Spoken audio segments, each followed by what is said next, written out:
Welcome to the wonderful world of Waikato Sheds. We're here out in the beautiful Walton area. It was actually quite a foggy morning, but the sun's cleared all the cloud. We're here just checking out a kit set whole shed that we supplied to a client who we'll be talking to soon. But yeah, it's a beautiful shed here. Thomas, do you want to give us a bit of detail around this one? Yeah, thanks, Quentin. So as you can see behind us, the client has some horses. So we've got a fantastic 5-bay mono pitch or a lean-to here. Come up absolutely spectacular here on this wonderful Waikato morning. Yeah, so as you can see, we've got 3 bays here for the horses, 1 bay on the end for the float, and then on the other side here we've got an enclosed bay, and we can go there in a moment, but that's partially for feed and partially for all the tack and bits and pieces for the saddles and stuff. So it has come up absolutely spectacular. It's my first time here on site, and yeah, absolutely unbelievable. So yeah, let's go for a look. Sweet. So we're here with Sean, the client that we supplied this kit set to. Beautiful stables. So yeah, we're just obviously really interesting the design that you've gone for with the obviously the reverse mono, I guess. What kind of made you think about that and go that route, and how's it kind of worked out? I've had stables in the past where we haven't reversed the roof, and as you know, with young horses and sort of flighty horses, I guess, they do like to go up occasionally, and I just like the idea of having a bit more space and eliminating the concern of them being close to the roof, I guess. So this just creates a more airy feel, I feel, and yeah, the horses are really happy in there with because they obviously feel a lot bigger than what they are with the extra height from the ceiling. So yeah, no, it's been really, really good. Yeah, very practical design, eh? And yeah. Talk a little bit about obviously the set out of the stables with the end over there for your float, and then obviously the tack room over here with the So I obviously wanted the 3 stables together, so that the horses are all close together. The horse float over there was more of it was more cost effective.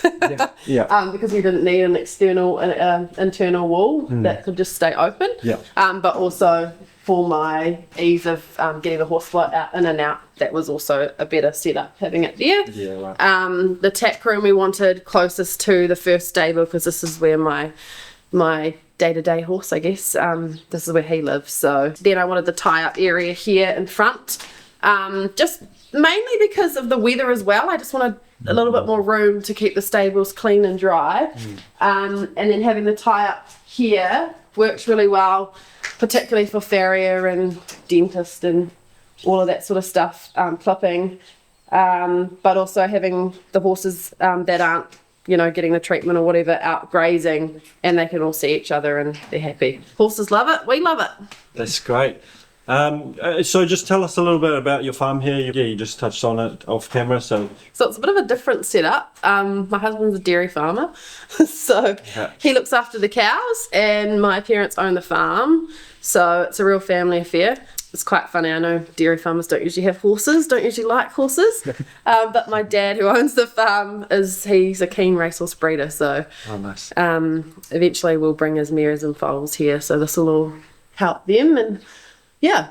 Yeah, sweet. So we'll just, I guess we can walk through the tack room, and you can kind of just show us through there. What we've done. Yeah. So I've got my hay area. It's not very tidy at the moment, but you can actually fit this about 80 bales. So it's not a very big area, but because of the extra ceiling height as well, you could actually fit quite a few bales in there. Very quite high, yeah. Cool. And this is the gear room. It's not quite finished yet. Yeah, it looks like quite a lot of good space in here as well. Still plenty of room to expand, and obviously plenty of room to buy new gear. Yeah, that's it. Yeah. Awesome. So are there any changes that you'd make to this design, Sean? I'm going to put in a whirly bird because this area does get quite warm, particularly with the darker coloured iron. So yeah, whirly bird, and then we talked about lining it, but I actually don't think it's necessary. I think it's functional, and that's sort of just an extra cost with much benefit. Don't know. So no, really chuffed with it. But yeah, the whirly bird would help just with the heat, especially in summer. Sweet, so we'll get into the detail of it. Yep. Thomas, do you want to just let us know about the specs of this one? Yeah, so we've got this custom design here. So obviously, as Quinton's touched on, we've got the reverse pitch mono or lean-to. So we're 3.2 meters to the top of the low side here, 4 meters to the high side. Each of these bays is 4.2 meters wide, and we're giving us a total of 21 meters in length. We're 8 meters from front to back with 2 4-meter bays deep.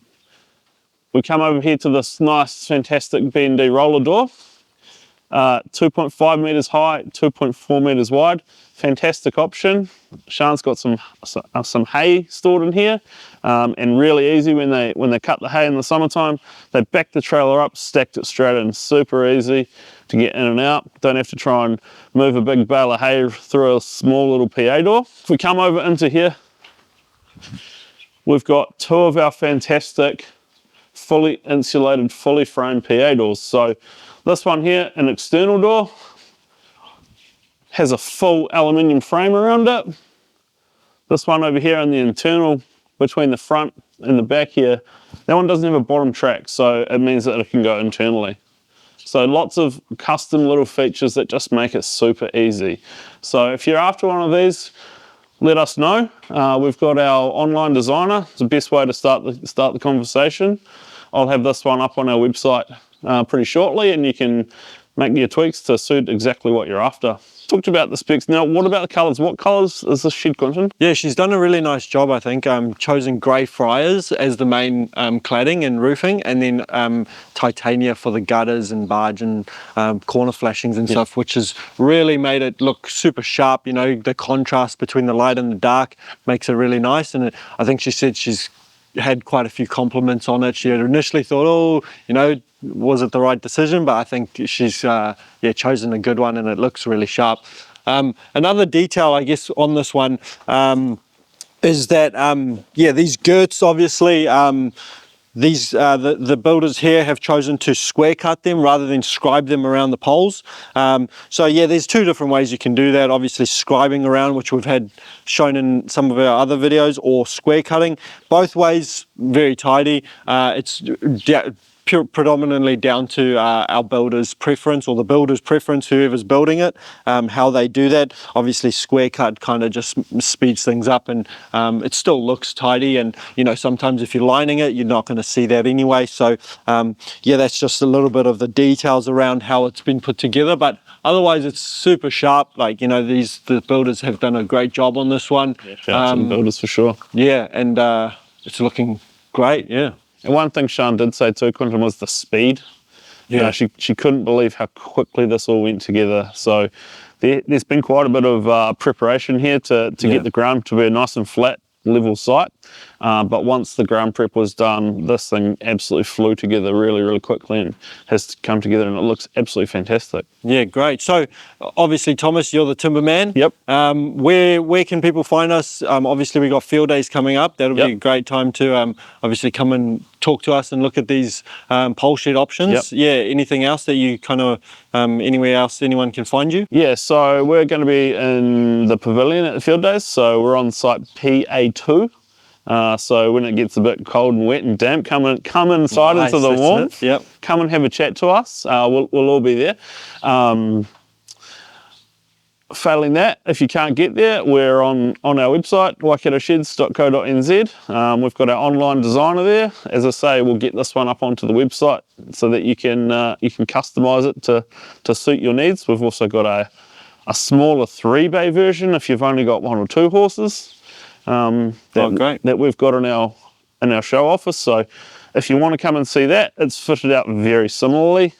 Same sort of stables, very similar tack room, and a space for the horse float. So if you want to see that in person and you're in the Waikato, pop on into the office. We're at 218 Hunter Road in Eureka.